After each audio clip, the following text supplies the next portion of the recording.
पत्याउनुहुन्छ एउटा music video बनाउनको लागि 75 लाख रुपैयाँ खर्च हुन्छ भनेर?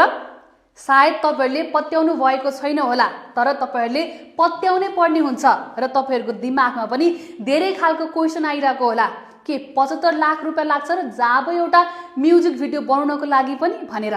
नायिका तथा मोडल गरिमा शर्मा फिचर्ड हिन्दी भाषाको म्युजिक भिडियो सार्वजनिक भएसँगै यो म्युजिक भिडियोमा खर्च भएको पैसाले यति बेला प्राथमिकता पाएको छ।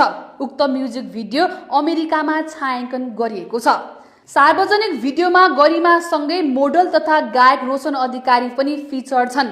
अमेरिकामा नै बस्दै आएका अधिकारीले भिडियोमा लागत 55,000 अमेरिकी डलर खर्च भएको दाबी गरेका छन्। अमेरिकाको विभिन्न शहरमा यो म्युजिक भिडियो खिचेका थिए र म्युजिक भिडियोमा हामीले पर्सनल जेटलाई पनि देख्न सक्छौं। त्यही भएर पनि होला यो म्युजिक भिडियोमा यति धेरै खर्च भएको। जुन म्युजिक भिडियोमा हामीले गरिमा शर्मा र रोशन अधिकारीलाई रोमान्टिक मुद्रामा देख्न सक्छौं र गीत पनि हिन्दीमा हो, जुन गीतलाई रोशन अधिकारीले नै लेखेका हुन् र गाएका पनि हुन्।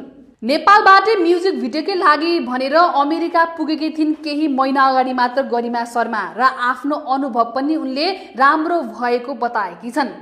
अब तपाईहरुले यो म्युजिक भिडियो हेर्नु भएको छैन भने एकचोटी युट्युबमा गएर हेर्नु होला। पहली नजर की रानी भनेर तपाईले सर्च गर्नु भयो भने यो गीत आउनेछ र तपाईहरुले पनि आफै बुझ्नुहुन्छ कि यो फिल्ममा 75 लाख रुपैयाँ किन र कसरी खर्च भयो भनेर।